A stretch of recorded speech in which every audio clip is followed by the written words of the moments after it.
மாறுகிறது, வாழ்க்கை நன்மையினால நிரப்பப்படுவது உன்னால பார்க்க.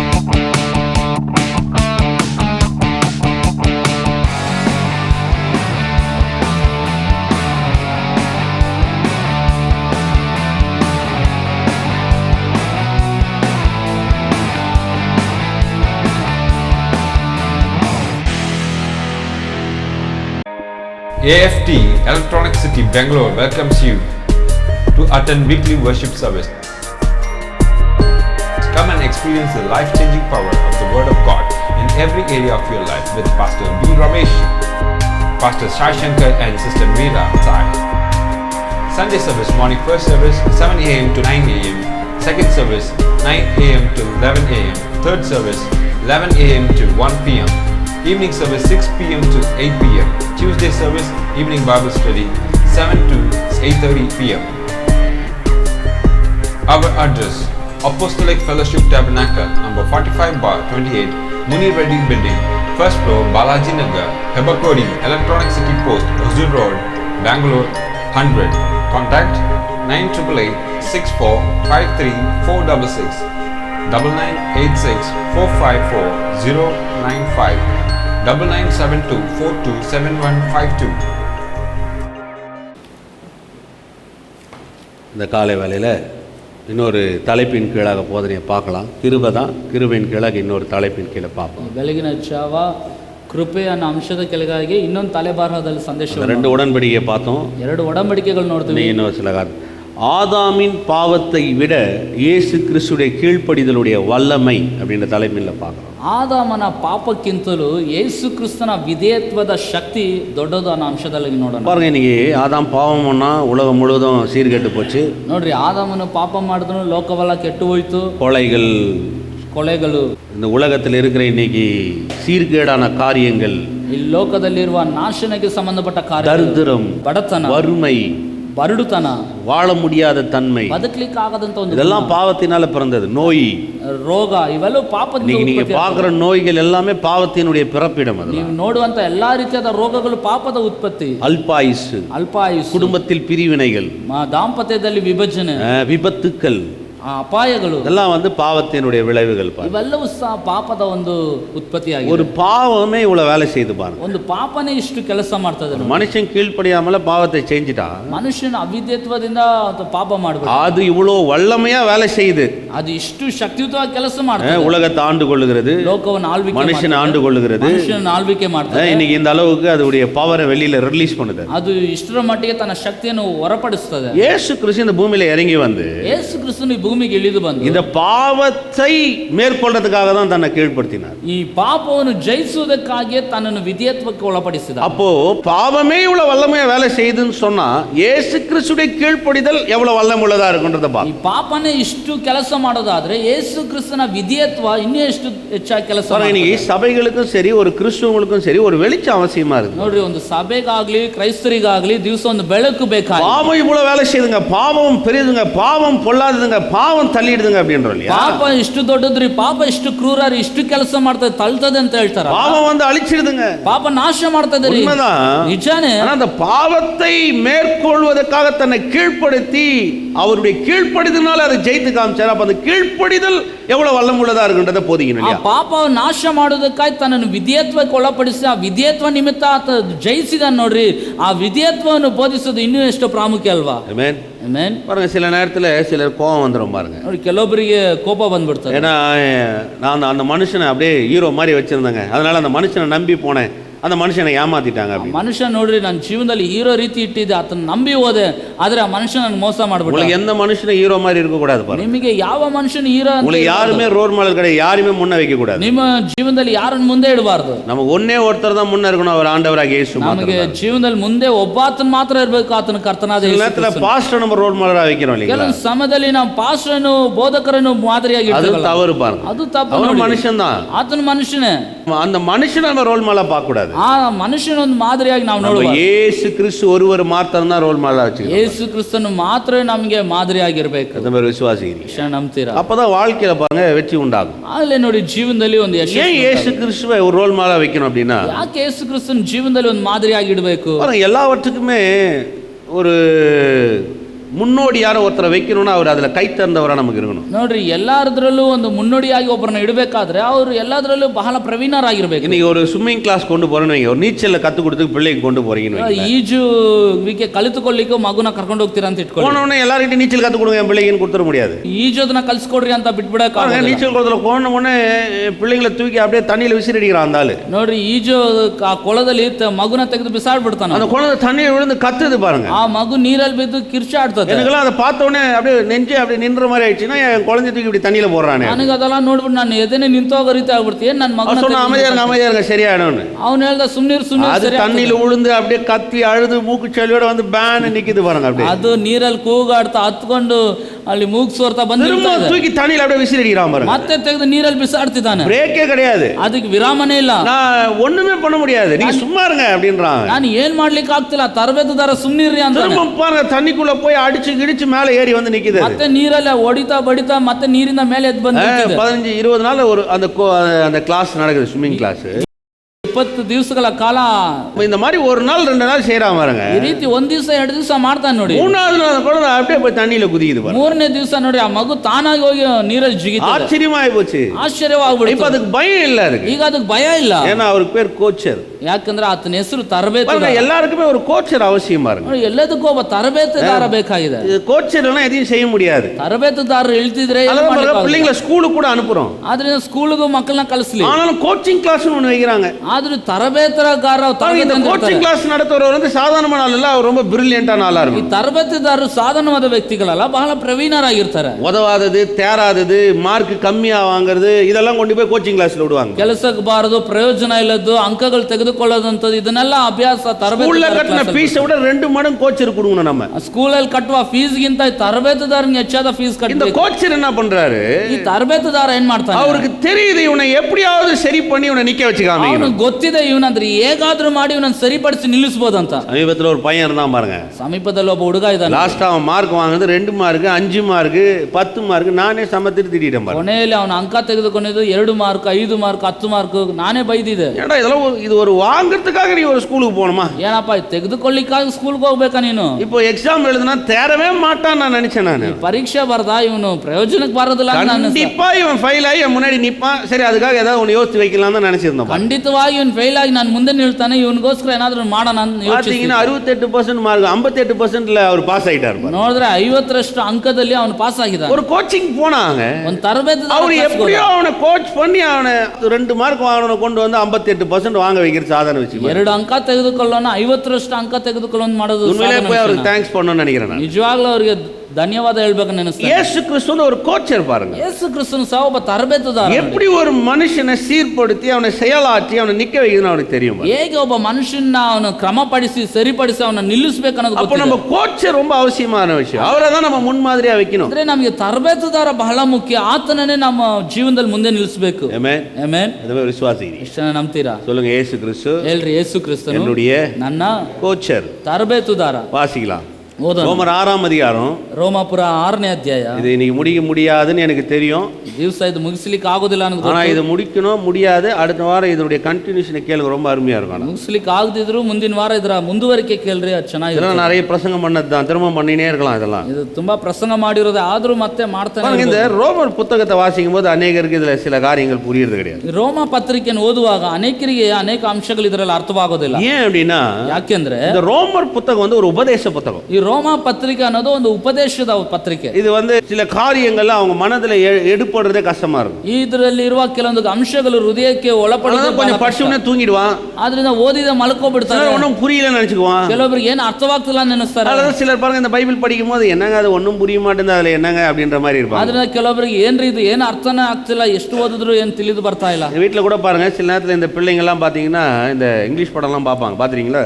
ಮನೆಯಲ್ಲಿ ಸಹ ಮಕ್ಕಳು ಕೆಲವೊಂದು ಇಂಗ್ಲಿಷ್ ಚಿತ್ರ ಎಲ್ಲ ನೋಡ್ತಾರೆ ನೋಡಿ. அதுல அப்படியே விளங்கி பாக்குதுன்னு நீங்க நினைக்கிறீங்களா? ಅದು ತುಂಬಾ ಅರ್ಥವಾಗ್ತದೆ ನೆನೆಸ್ತೀರಾ? அப்படியே கரெக்டா அப்படியே அந்த கான்வெகேஷன் எல்லாம் புரிஞ்சு பாக்குதுன்னு நினைக்கிறீங்க? ಅವರ ಮಾತಿನ ಸಂಭಾಷಣೆ ಎಲ್ಲ ಹಾಗೆ ಅರ್ಥವಾಗ್ತದೆ ನೆನೆಸ್ತೀರಾ? பாக்குது பாருங்க, ಅದು ನೋಡ್ತದೆ ನೋಡಿ, திரும்ப பாக்குது, ಮತ್ತೆ ಮತ್ತೆ ನೋಡ್ತದೆ. ஆனா கதையை விளங்கிக்குது, ಅದು ಚಿತ್ರನ ಅರ್ಥ ಮಾಡ್ಕೊಳ್ತದೆ. அதே மாதிரி பைபிளை திரும்ப திரும்ப படிச்சாதான் கதை நல்லா விளங்கணும். ಆದ್ರಿಂದ ಅಲ್ಲಿ ಸತ್ಯವೇದನ್ನು ಮತ್ತೆ ಮತ್ತೆ ಓದ್ರೇನೆ ಅರ್ಥ ಮಾಡ್ಕೊಳ್ಳೋಕ್ಕಾಗುತ್ತೆ. இது ரோமர் புத்தகம் வந்து ஒரு உபதேச புத்தகம். ಈ ರೋಮ ಪತ್ರಿಕೆ ಅನ್ನೋದು ಉಪದೇಶದ ಪತ್ರಿಕೆ. இதுல அடங்கி இருக்கிறது எல்லாமே வேதத்துக்குரிய முழு ஆழமான உபதேசம். ಇದರಲ್ಲಿ ಅಡಕವಾಗಿರುವುದು ಎಲ್ಲವೂ ಸತ್ಯವೇದಕ್ಕೆ ಸಂಬಂಧಪಟ್ಟ ಆಳವಾದ ಉಪದೇಶಗಳು. ரோமர் புத்தகத்தை நீங்க சரியா புரிஞ்சுக்கிட்டீங்கன்னா முழு வேதாகமத்தையே சரியா புரிஞ்சுக்கலாம். ರೋಮ ಪುಸ್ತಕವನ್ನು ಚೆನ್ನಾಗಿ ಅರ್ಥ ಮಾಡ್ಕೊಂಡ್ರೆ ಇಡೀ ಸತ್ಯವೇದನ ಅರ್ಥ ಮಾಡ್ಕೋಬಹುದು. பைபிள் ஸ்டடியில ஒரு 3 வாரம் ஆரம்பிச்சு அதுக்கு மேல அது பேச முடியல. அது சண்டே மார்னிங்கே பேசலாம் நினைக்கிறேன். ಸತ್ಯವೇದ ಅಧ್ಯಯನದಲ್ಲಿ ಒಂದು 3 ವಾರ ಮಾತಾಡಿದೆ, ಮತ್ತೆ ಮಾತಾಡ್ಲಿಕ್ಕೆ ಆಗ್ಲಿಲ್ಲ. அந்த முழு புத்தகத்தை நான் பேசணும்னா எனக்கு 10 வருஷம் வேணும். எனக்கு ಈ ಪೂರ್ತಿ ಪುಸ್ತಕವನ್ನು ಮಾತಾಡಬೇಕಾದ್ರೆ ಒಂದು 10 ವರ್ಷ ಆದ್ರೂ ಬೇಕು. ವರ್ಡ್ ಬೈ ವರ್ಡ್ ಟೀಚ್ பண்ணலாம். அவ்வளவு அருமையா இருக்கும் பாருங்க. ವಾಕ್ಯ ಪ್ರತಿ ವಾಕ್ಯ ಪ್ರಸಂಗಿಸಬಹುದು.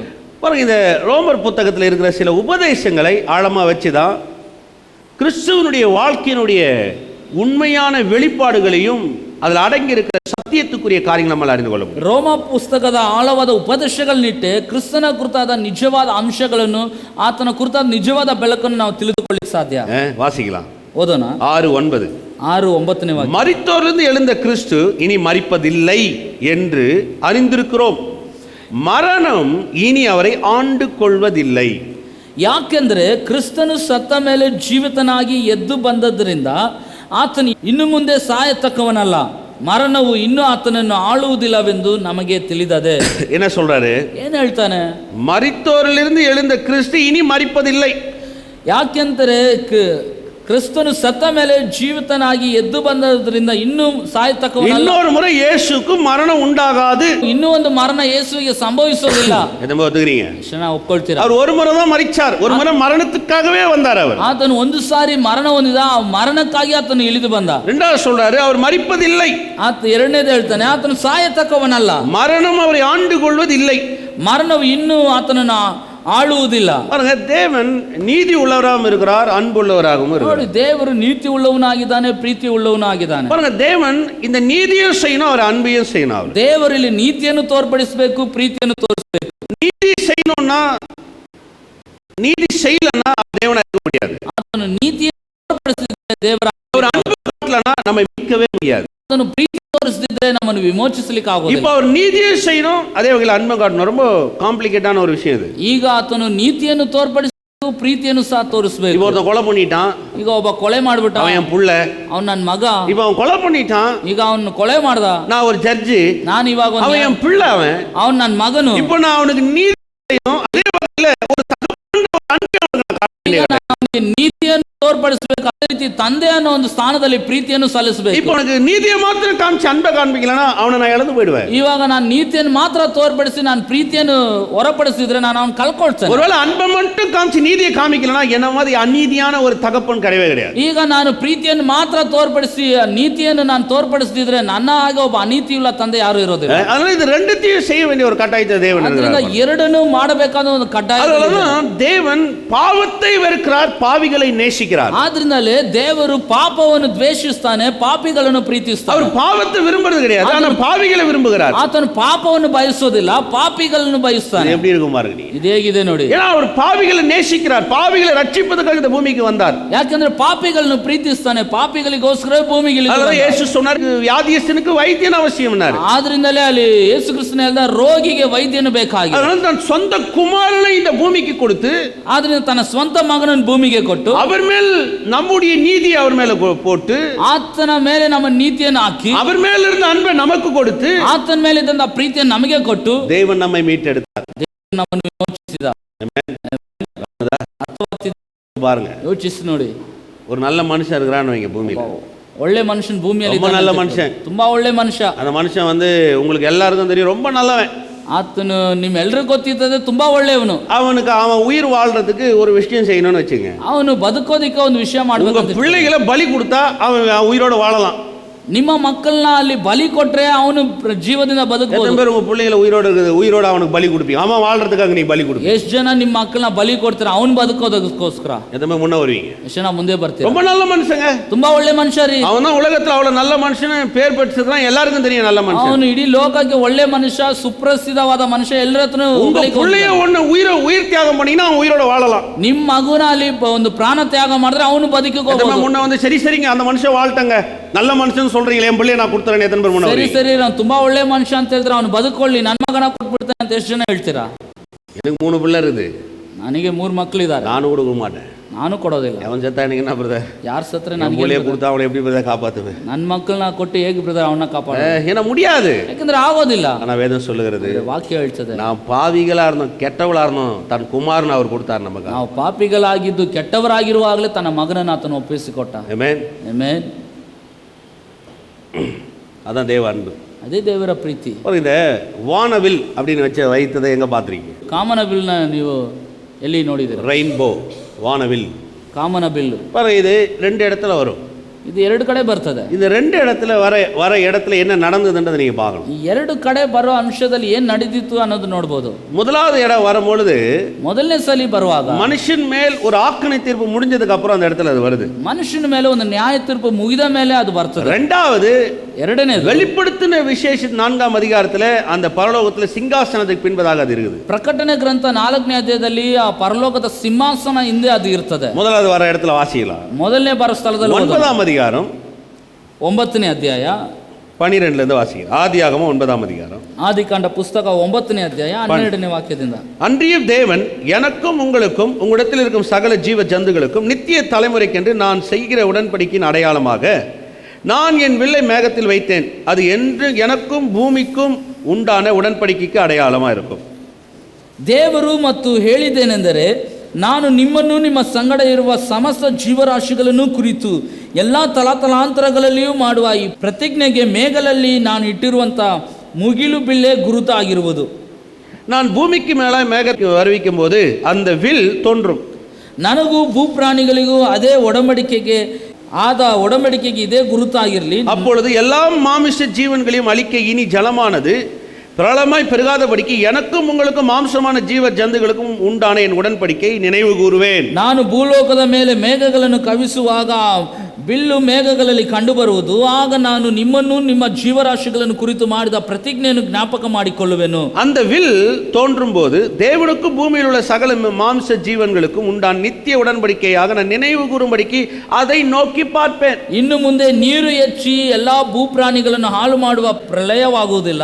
ಆ ಬಿಲ್ಲು ಮೇಘಗಳಲ್ಲಿ ಕಾಣಿಸುವಾಗ ನಾನು ಅದನ್ನು ನೋಡಿದಾಗ ದೇವರಾದ ನನಗೂ ಭೂಮಿಯ ಮೇಲಿರುವ ಎಲ್ಲಾ ಜೀವ ಜಂತುಗಳಿಗೂ ಅದೇ ಆದ ಶಾಶ್ವತವಾದ ಒಡಂಬಡಿಕೆಯನ್ನು ಜ್ಞಾಪಕ ಮಾಡಿಕೊಳ್ಳುವೆನು ಅಂದನು. பாருங்க, ஒரு ஆக்கினை தீர்ப்பு முடிஞ்ச உடனே ನೋಡಿ, ಒಂದು ನ್ಯಾಯ ತೀರ್ಪು ಮುಗಿದ ಮೇಲೆ இப்ப சொல்றாரு, இனி அந்த மக்கள் மேல நியாய தீர்ப்பு வர வைக்க ಈಗ போறது. ಹೇಳ್ತಾನೆ, ಇನ್ನು ಮೇಲೆ ನ್ಯಾಯ ತೀರ್ಪು ಬರಮಾಡೋದಿಲ್ಲ. ஒரு பெரிய நியாய தீர்ப்பு முடிஞ்சிருச்சு. ಒಂದು ದೊಡ್ಡ ನ್ಯಾಯ ತೀರ್ಪು இனி அந்த நியாய தீர்ப்பை நான் கொண்டு வர போறது இல்ல. ಇನ್ನು ಆ ನ್ಯಾಯ ತೀರ್ಪನ್ನು ನಾನು ಮುಂದೆ ತರೋದಿಲ್ಲ. ஏன்னா அந்த மக்களுக்கு போதிச்சேன். ಯಾಕಂದ್ರೆ ಆ ಜನರಿಗೆ ಬೋಧಿಸಿದೆ. அந்த மக்களுக்கு நோவா 100 வருஷம் பிரசங்கம் பண்ணிருக்காரு. ಆ ಜನರಿಗೆ ನೋಹನ್ ನೋಡಿ 100 ವರ್ಷ பிரசங்கம் பண்ணாரு, பிரசங்கம் பண்ணாரு, பிரசங்கம் பண்ணாரு. ஒருத்தனும் அதுக்குள்ள வரல. ಒಬ್ಬನ ಅದರೊಳಗೆ ಬರಲಿಲ್ಲ.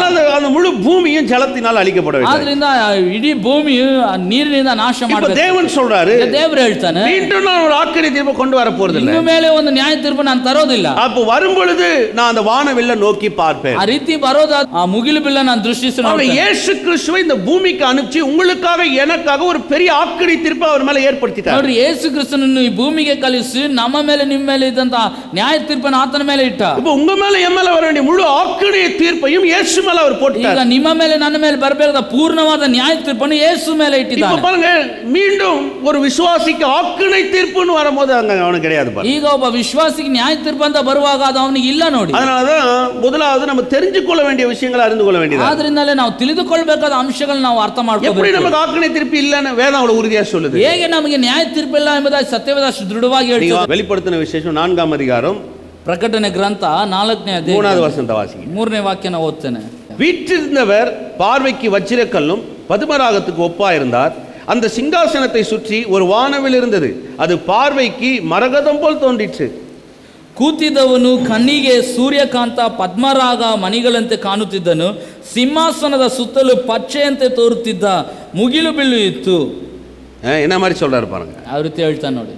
அங்க ஒரு சிங்காசனத்தின் சுற்றிலும் என்ன இருந்துச்சு, அந்த வானவில் இருந்ததா. ಆ ಸಿಂಹಾಸನದ ಸುತ್ತಲೂ ಆ ಮುಗಿಲು ಬೀಳಿತ್ತಂತೆ. பாருங்க, இப்ப தேவன் பார்க்கும் முதல்ல எதை பார்க்கிறாருன்னா, அந்த சிங்காசனத்துல அவருக்கு பின்பதாக ஒரு வானவில் இருக்குது. ನೋಡಿ, ದೇವರು ನೋಡುವಾಗಲ ಏನ್ ನೋಡ್ತಾನೆ, ಆ ಸಿಂಹಾಸನದ ಹಿಂದೆ ಒಂದು ಮುಗಿಲು ಬೀಳಿದೆ. இது யோவான் சீஷன் தரிசனத்துல பார்த்து எழுதுறாரு. ಇದು ಯೋಹಾನ ಶಿಷ್ಯನು ತನ್ನ ದರ್ಶನದಲ್ಲಿ ನೋಡಿ ಬರಿತಾನೆ. ஏன் அந்த வானவில் அங்க பார்க்கறாரு? ಯಾಕೆ ಆ ಮುಗಿಲು ಬಿಲ್ಲನ್ನು ಬರಿತಾನೆ? அப்ப சிங்காசனத்துல ஒருத்தர் வீற்றிருக்கிறார், ಅಂದ್ರೆ ಸಿಂಹಾಸನದಲ್ಲಿ அவருக்கு பின்பதாக ஒரு வானவில் இருக்குது. ಆತನ ಹಿಂದಾಗಿ ಒಂದು ಮುಗಿಲು ಬೀಳಿದೆ. ಇದೆ. ಪಾವத்தை எல்லாம் அவர் சுமந்து மனிதனுக்கு வர வேண்டிய ஆக்கினை தீர்ப்பு அவர் ஏற்றுக்கொண்டார். ಅಂದ್ರೆ ಪಾಪವನ್ನೆಲ್ಲ ಆತನು ಒತ್ತು ತೀರಿಸಿದ ಮೇಲೆ ಮನುಷ್ಯನಿಗೆ ಬರಬೇಕಾದ ನ್ಯಾಯ ತೀರ್ಪನ್ನು ಆತನು ಸ್ವೀಕರಿಸಿದ. அதனாலதான் அந்த வானவில் என்ன பண்ணுது, உடன்படிக்கையின் அடையாளமா சிங்காசனத்துக்கு பின்பதாகவே இருக்குது. ಆದ್ರಿಂದಲೇ ಆ ಮುಗಿಲುಬಿಲ್ ಏನಾಗಿದೆ, ಒಡಂಬಡಿಕೆಗೆ ಒಂದು ಸೂಚನೆಯಾಗಿ ಹಿಂದೆಯಾಗೇ ಇದೆ. இன்னைக்கு ஒரு மனுஷன் ஆக்கினை தீர்ப்புக்குள்ள போறான்னு சொன்னா, ಈಗ ಒಬ್ಬ ಮನುಷ್ಯನು ನ್ಯಾಯ ತೀರ್ಪಿನ ಒಳಗಾಗಿ ಹೋಗ್ತಾನೆ, அவன் கிரியைகளால் அல்ல, ಅವನ ಕ್ರಿಯೆಗಳಿಂದ ಅಲ್ಲ. இயேசுவை ஒருவன் நிராகரித்திருக்கிறான், ஏற்றுக்கொள்ளாதவனுக்கு தான் ஆக்கினை தீர்ப்பு. ಯೇಸು ಕ್ರಿಸ್ತನ ಒಬ್ಬ ನಿರಾಕರಿಸಿದಾನೆ, ಆತನನ್ನು ಸ್ವೀಕರಿಸಲಿಲ್ಲ ನೋಡಿ, ಅವನಿಗೆ ಆ ನ್ಯಾಯ ತೀರ್ಪು. பாருங்க, ஜனங்களை தேவன் நியாய தீர்க்கணும் நாங்க வரலாங்க. ನೋಡ್ರಿ, ಜನರಿಗೆ ನ್ಯಾಯ ತೀರಿಸುವುದಕ್ಕಾಗಿ ಯೇಸು ಬರಲಿಲ್ಲ. நோவாவுடைய பேழையை நீங்க பார்க்கும் பொழுது அந்த பேழை மக்களுக்காக ஏற்படுத்தப்பட்டது. ನೋಹನ ನಾವೇನ್ ನೋಡಿದ್ರೆ ಅದು ಜನರಿಗಾಗಿ ಸಿದ್ಧ ಮಾಡಿದ್ದು. அதுக்குள்ள வராதவன் மாண்டு போயிட்டான். ಅದರ ಒಳಗೆ ಬರದವನೇ ಸತ್ತು ಹೋಗಿ. இயேசு கிறிஸ்துவை ஏற்றுக்கொள்ளலனா அவனுக்கு ஆக்கினை தீர்ப்பே தவிர கிறிஸ்துக்குள்ள இருக்கவனுக்கு ஆக்கினை தீர்ப்பு. ಯೇಸು ಕ್ರಿಸ್ತನನ್ನು ಒಬ್ಬಾತನು ಸ್ವೀಕರಿಸದ ಹೋದ್ರೇನೆ ಅಲ್ಲಿ ನ್ಯಾಯ ತೀರ್ಪು ಹೊರತು ಕ್ರಿಸ್ತನಲ್ಲಿ ಇರೋರಿಗೆ ನ್ಯಾಯ ತೀರ್ಪಿಲ್ಲ. Amen amen. விளங்குது, ಎಷ್ಟಕ್ಕೆ ಅರ್ಥವಾಗ್ತಿದೆ.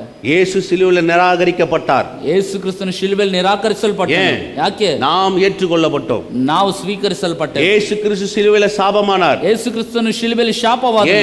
ಯಾಕೆ? நாம் ஆசீர்வதிக்கப்பட்டோம், ನಾವು ಆಶೀರ್ವದಿಸಲ್ಪಟ್ಟೆವು. இயேசு கிறிஸ்து சிலுவையில் பாவத்தை செய்யலங்க, பாவத்தை பெற்றுக்கொண்டார். ಯೇಸು ಕ್ರಿಸ್ತನು ಶಿಲುಬೆಯಲ್ಲಿ ಪಾಪ ಮಾಡಲಿಲ್ಲ, ಪಾಪವನ್ನು ಸ್ವೀಕರಿಸಿದ. அவர் ஒரு பாவத்தை செய்யல, ಆತನು ಯಾವ ಪಾಪವನ್ನು ಮಾಡಲಿಲ್ಲ. எந்த பாவத்தின் கிரியை அவரிடத்துல கிடையாது. ಯಾವ ಪಾಪದ ಕ್ರಿಯೆ ಅಂಶ ஆத்தனில் பாவி கிடையாது. ಆತನ ಜನನದಿಂದ ಪಾಪ ಅನ್ನೋದೇ ಇಲ್ಲ. பாவத்தை ரிசீவ் பண்ணார், ಆತನು ಪಾಪವನ್ನು ಸ್ವೀಕರಿಸಿದ. ஆமென் ಆಮೆನ್. நாமும் நீதி செய்யல, ನಾವು ನೀತಿ ಮಾಡಲಿಲ್ಲ, எந்த நீதியும் நமக்கு கிடையாது. ಯಾವ ನೀತಿ ನಮಗೆ ಇಲ್ಲ. நீதி செய்யறதுக்கு எந்த கிரியையும் என் இடத்துல கிடையாது. ನೀತಿಯನ್ನು ಮಾಡಲಿಕ್ಕಾಗಿ ಯಾವ ಕ್ರಿಯೆ ನನ್ನಲ್ಲಿ ಇಲ್ಲ. எந்த நீதியும் உங்களால என்னால செய்ய முடியாது. ಯಾವ ನೀತಿಯನ್ನು ನಿಮ್ಮಿಂದಲೂ ನನ್ನಿಂದಲೂ ಮಾಡಲಿಕ್ಕೆ ಆಗುವುದಿಲ್ಲ. இயேசு கிறிஸ்து ஒருவரால நீதியை பெற்றுக்கொண்டோம். ಯೇಸು ಕ್ರಿಸ್ತನಿಂದಲೇ ನೀತಿಯನ್ನು ನಾವು ಸ್ವೀಕರಿಸಿದೆವು.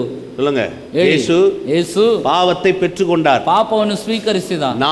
ನಾನು ನೀತಿಯನ್ನು பெற்றுக்கொண்டேன், ಹೊಂದಿಕೊಂಡೆ. விளங்குதா? ಅರ್ಥ ಆಗ್ತಿದ್ಯಾ? இது நிறைய பேருக்கு என்ன பிரச்சனைனா, ಅನೇಕರಿಗೆ ಏನು ಸಮಸ್ಯೆ ಅಂದ್ರೆ சிலுவையில் நடந்த விஷயமே சரியா தெரியல, அதனால தான் பிரச்சனை. ಶಿಲುಬೆಯಲ್ಲಿ ನಡೆದಂತ ಸಂಭವನೇ ಸರಿಯಾಗಿ ಗೊತ್ತಿಲ್ಲ, ಅದೇ ಸಮಸ್ಯೆ. 9 வருஷம் 10க்கு போவோம். 9ನೇ ಅಧ್ಯಾಯ 10ಕ್ಕೆ 6ஆம் அதிகாரம் 9 வாசல் இல்ல 10ஆம் வசனத்துக்கு வாங்க. 6ನೇ ಅಧ್ಯಾಯದ 9ನೇ ಅಧ್ಯಾಯ ಓದುದಲ್ಲ, 10ನೇ ವಾಕ್ಯ. இப்ப 10க்கு போய் 10 கூடிய விளக்கத்தை பேசுவோம். அவர் மரித்தது பாவத்துக்கு என்று ஒரே தரம் மரித்தார். ಮರಣವು ಇನ್ನೂ ಆತನನ್ನು ಆಳುವುದಿಲ್ಲವೆಂದು ನಮಗೆ ತಿಳಿದದೆ. ಆತನು ಸತ್ತದು ಒಂದೇ ಸಾರಿ. அவர் பிழைத்திருக்கிறது தேவனுக்கு என்று பிழைத்திருக்கிறார். ಅದು ಪಾಪದ ಪಾಲಿಗೆ, ಆತನು ಜೀವಿಸುವುದು ದೇವರಿಗಾಗಿ. வேதம் சொல்லுகிறது, ವಾಕ್ಯ ಹೇಳ್ತದೆ, அவர் மரித்தது, ಆತನು ಸತ್ತದ್ದು பாவத்திற்கென்று ಪಾಪದ ಪಾಲಿಗೆ ஒரே தரம் மரித்தார். ಒಂದೇ ಸಾರಿ ಸತ್ತನು. ஒரே தரம் மரித்தார், ಒಂದೇ ಸಾರಿ ಸತ್ತನು. ஒருத்தர் ஒரு முறை செத்துட்டான்னு வச்சுங்களேன், ಒಬ್ಬರು ಒಂದು ಸಾರಿ ಸತ್ತೋದ್ರಂತ ಇಟ್ಕೊಳ್ಳಿ, மீண்டும் அவங்க எந்த காரியத்தையும் செய்ய முடியாதுன்னு அர்த்தம். ಮತ್ತೆ ಯಾವುದೇ ಕಾರ್ಯವನ್ನು ಅವ್ರು ಮಾಡ್ಲಿಕ್ಕೆ ಆಗೋದಿಲ್ಲ ಅಂತ. அதுக்கு பேர் தான் மரணம். ಅದಕ್ಕೆ ಹೆಸರೇ ಮರಣ. மரண வீட்டுக்கு பாங்க, ரொம்ப கூத்தா இருக்கும் பாருங்க. ಮರಣದ ಮನೆಯಲ್ಲಿ ನೋಡ್ರಿ ಬಹಳ ಒಂದು ರೀತಿ ಇರ್ತದೆ. நேரா போய் சொல்லுவாங்க, ஒரு முறை என்ன பாத்துருவாங்க, பாத்துறீங்களா? ಅವ್ರು ಹೋಗಿ ಹೇಳ್ತಾರೆ, ಒಂದು ಸಾರಿ ನಾನು ನೋಡ್ಬಿಡು ಅಂತ ಹೇಳ್ತಾರೆ. உடனே முதல்ல மூடுறது என்ன?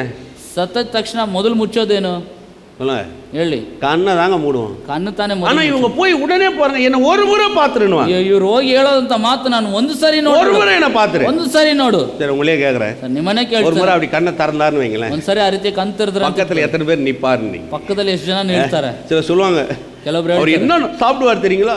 ಯಾವ ರೀತಿ ಊಟ ಮಾಡ್ತಿದ್ರು? அப்படியே போய் அவர் செத்த நாள்ல, இல்லைன்னா அவருக்கு அந்த நாள், அந்த செத்து ஒரு 6ஆம் நாள் 5ஆம் நாள் போனீங்கன்னா கல்றையிலையும் வீட்லையும் போட்டோக்கு முன்னாடி அப்படியே அந்த மனுஷனுக்கு பிரியாணியும் கோழிக்கறியும் கோட்டரும் எல்லாம் வாங்கி அடுக்கி வைப்பாங்க பாருங்க. ಅವ್ರು ಸತ್ತು 6ನೇ ದಿವಸ 5ನೇ ದಿವಸಕ್ಕೆ ನೋಡಿ ಅವ್ರಿಗೆ ಇಷ್ಟವಾಗಿದ್ದೆಲ್ಲವೂ ಸ್ಮಶಾನದಲ್ಲೂ ಮನೆಯಲ್ಲೂ ಬಿರಿಯಾನಿಯು ಕೋಳಿನೂ ಎಲ್ಲಾನು ತೆಗೆದಿಡ್ತಾರೆ. நான் கேட்குறேன், ನಾನು ಕೇಳ್ತೇನೆ, அதே உயிரோடு இருக்கும்போது அதனால எதனா கேட்டுட்டு மாதிரி கொடுத்துருப்பானப்பா. ಅದೇ ಜೀವದಿಂದಿರುವಾಗ ಅವರು ಬಯಸಿ ಏನಾದ್ರು ಕೇಳಿದ್ರೆ ಕೊಟ್ಟಿರ್ತಾರೆ. செத்துட்டதுக்கு அப்புறம் பாருங்க, நிச்சயமா அவன் சாப்பிட மாட்டான்னு உங்களுக்கு தெரியும், அதனால தான் செய்யறாங்க. ಸತ್ತೋದ್ಮೇಲೆ ನೋಡ್ರಿ ಖಂಡಿತ ಅವ್ರು ತಿನ್ನೋದಿಲ್ಲ ಅಂತ ಗೊತ್ತು, ಅದಕ್ಕಾಗಿ ಅವ್ರು ಮಾಡಿ. இல்லைன்னா போட்டோல இருந்து கை வந்து கோட்டை எடுத்து குடிச்சிச்சின்னு வைங்களேன், எப்படி இருக்கும் நீங்க நினைக்கிறீங்க? ಮದ್ಯಪಾನ ಅಲ್ಲಿ ಇಟ್ಬಿಟ್ಟು ಅದೇ ತೆಗೆದು ಕುಡಿದ್ರೆ ಹೇಗಿರ್ತದೆ? எப்படி என்ன நினைப்பான்?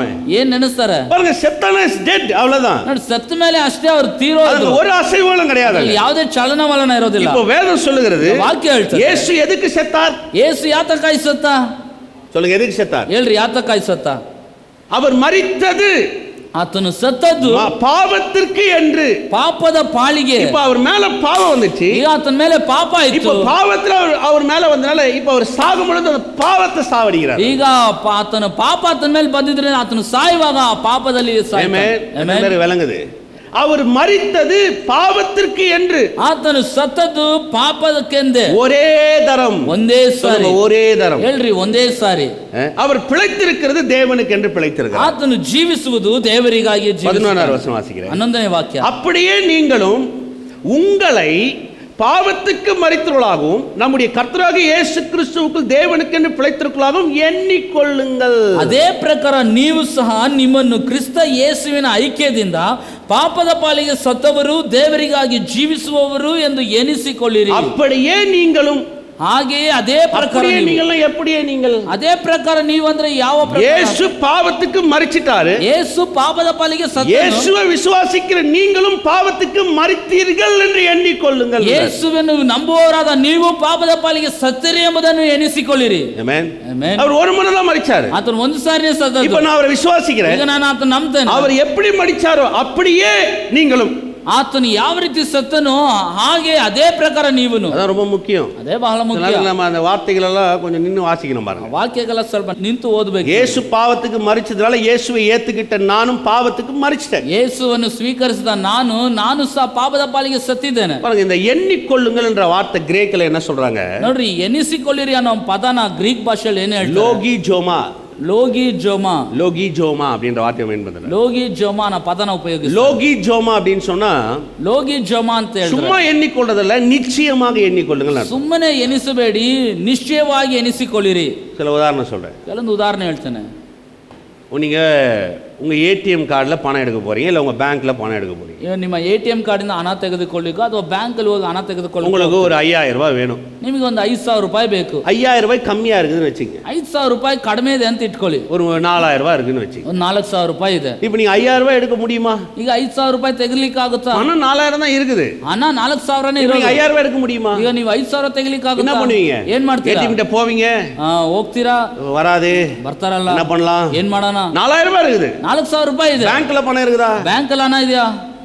பேங்க்ல நிறைய பணம் இருக்கு, என் அக்கவுண்ட்ல 4000 ரூபாய் தாங்க. ಬ್ಯಾಂಕಲ್ಲಿ ತುಂಬಾ ಹಣ ಇದೆ, ಆದ್ರೆ ನನ್ನ ಅಕೌಂಟ್ ಅಲ್ಲಿ 4000 ಮಾತ್ರ. இப்போ பேங்க்ல இருக்கிற பணம் எனக்கு வரணும், என் அக்கவுண்ட்ல வரணும். அது முதல்ல ಬ್ಯಾಂಕಲ್ಲಿ ಇರೋ ಹಣ ನನಗೆ ಬರಬೇಕಾದ್ರೆ ಮೊದಲು ನನ್ನ ಅಕೌಂಟ್ಗೆ ಬರಬೇಕು. இப்போ நான் ஏடிஎம் கிட்ட போறேன். ಈಗ ATM ಹತ್ರ ಹೋಗ್ತೇನೆ, பணம் இருக்குதுன்றதை எண்றேன். ಹಣ ಇದೆ ಅನ್ನೋದನ್ನ ಎನಿಸ್ತೇನೆ. ஆனா அந்த 5000 ரூபாய் வருமானதை என்னால எண்ண முடியாது. ಆದ್ರೆ 5000 ರೂಪಾಯಿ ಬರ್ತದ ಅನ್ನೋದು ಎನಿಸ್ಲಿಕ್ಕೆ ಆಗೋದಿಲ್ಲ. அதுவே பாருங்க, ஒரு 20000 ரூபாய் இருக்குதுன்னு வெச்சீங்க. ಅದೇ ನೋಡಿ, ಒಂದು 20000 ರೂಪಾಯಿ ಇದೆ ಅಂತ ಇಟ್ಕೊಳ್ಳಿ. இப்போ உங்களுக்கு 5000 ரூபாய் எடுக்கணும். ಈಗ ನೀವು 5000 ರೂಪಾಯಿ ತೆಗಿಬೇಕು. எப்படி போவீங்க? ಹೇಗೆ ಹೋಗ್ತೀರಾ?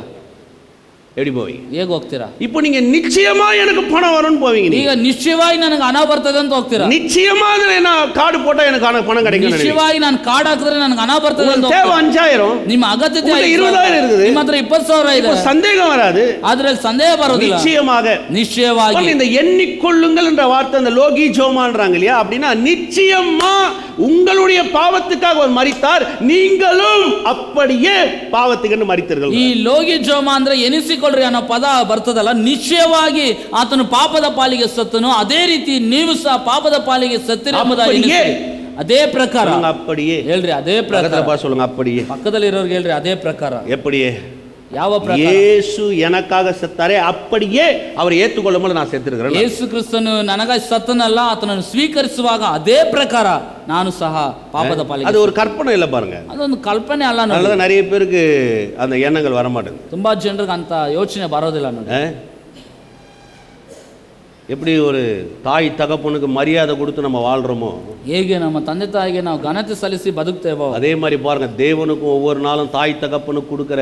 இப்போ நான் ஒரு தவறு பண்ணா என் தகப்பன் மரியாதை கெட்டு போயிடும்னு நினைச்சுதான் பிள்ளைங்க வந்து சில நேரத்தில் மறைஞ்சு செய்யுது. ಕೆಲವೊಂದು ಸಮಯದಲ್ಲಿ ನಾನು ತಪ್ಪು ಮಾಡೋದು, ನನ್ನ ತಂದೆ ಘನತೆಯನ್ನು ಅದು ಉಂಟು ಮಾಡೋದಿಲ್ಲ ಅಂತಾನೆ ಮರೆ ಮಾಡಿ. தாய் தகப்பனுடைய மரியாதையை காப்பாற்றணும் தகப்பன பிள்ளைங்க நினைக்குது. ತಂದೆ ತಾಯಿಗಳ ಮರ್ಯಾದೆ ಕಾಪಾಡಬೇಕಂತ ಮಕ್ಕಳು ನೆನೆಸ್ತಾರೆ. அதே மாதிரி தான் பாருங்க, ಅದೇ ರೀತಿ ನೋಡಿ, கர்த்தருக்கு நம்ம வாழும் போது ஒரு தாய் தகப்பனுடைய கனத்தையும் மரியாதையும் காப்பாற்றுறதுக்கு விரும்புற மாதிரி நம்முடைய ஆண்டவராக இயேசுடைய கனத்தை காப்பாற்ற விரும்பணும். ನೋಡಿ, ತಂದೆ ತಾಯಿಗಳು ಘನತೆ ಕಾಪಾಡಲಿಕ್ಕೆ ನೆನೆಸುವಂತ ನಾವು ಯೇಸು ಕ್ರಿಸ್ತನ ಘನತೆಯನ್ನು ಕಾಪಾಡಲಿಕ್ಕೂ ನಾವು ಬಯಸಬೇಕಾಗಿದೆ. Amen, amen. இப்போ வந்து பாருங்க, திரும்ப 6:9 வாசிக்கிறேன். ಮತ್ತೆ 6:9 ಓದ್ತೇನೆ. இப்போ 10-11 வாசில அந்த 6-9 திரும்ப போயிட்டு கீழே அந்த 12வது வாசலுக்கு வர போறேன். 10-11 ಓದಿದ್ವಲ್ಲ, ಮತ್ತೆ 9ಕ್ಕೆ ಹೋಗಿ 12ನೇ ವಾಕ್ಯಕ್ಕೆ ಬರೋಣ. மரித்தொழுந்து எழுந்த கிறிஸ்து இனி மரிப்பதில்லை. ಯಾಕೆಂದ್ರೆ ಕ್ರಿಸ್ತನು ಸತ್ತ ಮೇಲೆ ಆತನು ಇನ್ನೂ ಸಾಯತಕ್ಕ. அவர் ஒரே தரம் மரித்தார். ಆತನು ಒಂದೇ ಸಾರಿ ಸತ್ತದ್ದು. அவர் ஒரே தரம் மரித்தார். ಆತನು ಸತ್ತದ್ದು ಒಂದೇ ಸಾರಿ. ஏன் அந்த ஒரே தரம் சொல்றாருன்னா, ಯಾಕೆ அவர் ಅವನು எப்படி ஒரு தரம் மரித்து உயிர்த்தெழுந்தார், அதே மாதிரி ஒருத்தர் இயேசு கிறிஸ்துவை ஏற்றுக்கொள்ளும் பொழுது அவன் பாவத்துக்கு மரிச்சிட்டான்னு அர்த்தம். ಒಂದೇ ಸರಿ ಅನ್ನೋ ಪದ ಯಾಕೆ ಇಲ್ಲಿ ಬರ್ತದೆ ಅಂದ್ರೆ ಆತನು ಒಂದೇ ಸಾರಿ ಸತ್ತು ಪುನರುತ್ಥಾನ ಹೊಂದಿದ್ದು, ಅದೇ ರೀತಿ ಆತನ ನಂಬುವ அவனுக்கு ஆக்கினை தீர்ப்பு இல்லைன்னு அர்த்தம். ಅವನಿಗೆ ನ್ಯಾಯ ತೀರ್ಪಿಲ್ಲ ಅಂತ ಅರ್ಥ.